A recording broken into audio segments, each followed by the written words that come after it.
in Bengal in the 19th century, when particularly the Renaissance was led on the women's side by the Tagore family, some of it, and the Brahmo Samaj. And they tried to integrate the Indian dress codes that women had with the Western ones. So the blouses were redesigned to look like the top of the Victorian skirts. So I remember my grandmother and her generation having these fluffy, lacy, frilled puff sleeve blouses. So this is about that. In the Victorian era of Old Bengal, lace was fashionable for sari blouses, designed in imitation of the Mem Saab's gowns, which were low cut at the neck and trailed on the ground. But in Bhadralok families, women could not expose any skin below the neck. So, my grandmother's blouse was a delicate white lace, handmade and tapered up to the neck. It was puff sleeves ending in frills, covering the upper arm, yet artfully clinging to the flawless skin above her elbow. The blouse reached down to her waist to the petticoat line, showing no skin between the lacy fabric and the sari border.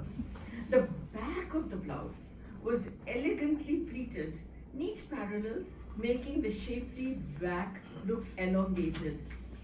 I've saved my grandmother's Victorian blouse for its beauty and modesty, its artistry and aesthetics, but most strongly, the blouse is the assertion of independence by the educated 19th century woman who believed in adapting to modernity while respecting her ancestry.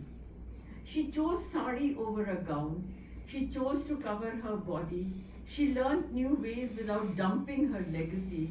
She was liberated, enlightened, a woman respected and adored for her leadership as Bengal reformed to change the destiny of its women. Wow. Beautiful. Do you still have the blouse or is that a poetry? I have it. Ma'am, I have a question for you. How much of this grandma is in you? This book is dedicated to the grandmother.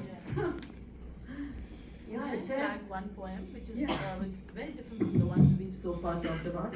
This is a poem titled Anxiety. And as I read it, it's not just anxiety in a layman's sense, but I think she seems to be alluding to the entire spectrum of mental health issues. And almost all of us at some point or the other in our lives have featured somewhere on that spectrum. We've felt some of those emotions. She refers to the monster that claws with 1,000 talons and the facade of normalcy that many of us perforce wear because it's not kosher to sort of let it all show. Again, it's not a very long poem, and I wonder if you could read it for us. I'm so Unless you have glad. something else. No, I have nothing else in mind. This is page 121. I'm very glad, Rakshanda, that you picked up this poem because mental health has today become a major issue, but it has always been there, except that the women were called mad. They were moody, Yeah. or Having that time. at that time, and they were often locked away in a room if they became too violent, but they were never treated in any medical sense. And that has not changed, except that today people are willing to go to counselors and psychotherapists if they are enlightened enough. But nevertheless, this is a state of anxiety which I've tried to see from the inside. The monster, capital M, the monster claws at her with 1,000 talons. She feels nothing on her skin, hair, body. An incendiary flame corrodes the nerves while the surface remains placid. As you said, the mask of everything we find poised. The growls of dead spirits drag her into a pit of reptiles, though she's still demurely seated in the hospital chair. There's nothing wrong with her, reports they say. She's normal, take her home. The monster and the ghouls laugh and gnaw deeper into her soul with glee.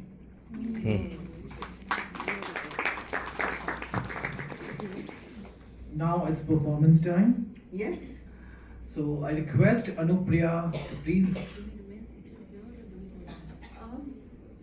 I think she'll perform there, no? She'll be performing. I think Meghna, is she ready?